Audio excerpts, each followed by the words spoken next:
மதுரையில் நடைபெற்று வந்த தூய்மை பணியாளர்களின் போராட்டம் தற்பொழுது தற்காலிகமாக ஒத்திவைக்கப்படுவதாக தகவல் வெளியாகியுள்ளது. இதுகுறித்து கூடுதல் விவரங்களை வழங்குவதற்காக செய்தியாளர் சிவகுமார் இணைப்பில் உள்ளார். வணக்கம் சிவகுமார், இதுகுறித்து விவரங்களை பகிரலாம்.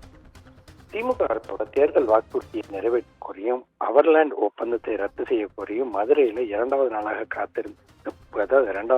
நடைபெற்ற காத்திருப்பு போராட்டம் தற்போது ஒத்திவைக்கப்பட்டிருக்கிறது. அதாவது மாநகராட்சி, நகராட்சி, பேரூராட்சி பணிகள்ல தனியார் மையத்தை புகுத்தும் அரசாணை 152 மற்றும் 139 ரத்து செய்யணும். அதே மாதிரி சுகாதாரம், பொறியியல் பிரிவு பணியாளர்களுக்கு குறைந்தபட்ச ஊதியமாக அரசாணை 62/31 படி 26,000 வழங்கணும் அப்படிங்கிற பல்வேறு கோரிக்கைகளை வலியுறுத்தி கடந்த 2 தினங்களாக மதுரை மாநகராட்சி ஊழியர்கள் அந்த காத்திருப்பு போராட்டத்தில் ஈடுபட்டாங்க.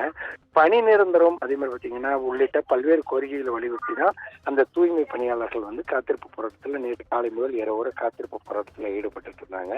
நேற்று நடைபெற்ற போராட்டத்தில் ஈடுபட்ட தூய்மை பணியாளர்களோட மாநகராட்சி தரப்புல பேச்சுவார்த்தை நடத்தப்பட்டு விளக்கம் கடிதம் கொடுக்கப்பட்ட நிலையிலும் போராட்டம் தொடர்ந்தது.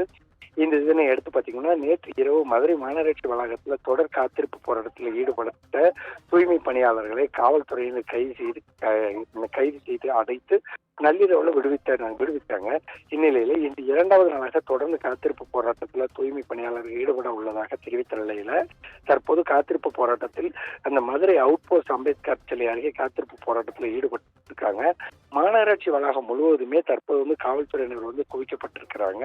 குவிக்கப்பட்டதோடு இல்லாம தங்களது முத்தரப்பு பேச்சுவார்த்தையும் ஏற்கனவே கடந்த சில தினங்களுக்கு முன்பு ரிப்பன் மாளிகை பகுதியில் நடைபெற்ற அந்த மாநகராட்சி ஊழியர்களை வலுக்கட்டாயமா அப்புறப்படுத்திய நிலையில தற்போது அந்த நிலை மீண்டும் தொடரக்கூடாது அப்படிங்கறதுல பொதுமக்கள் மிகுந்த ஒரு கோரிக்கை விடுக்கிறாங்க.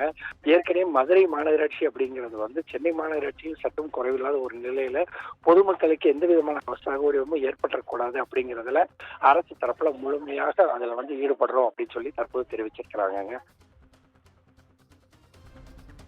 விரிவான தகவலுக்கு நன்றி சிவகுமார்.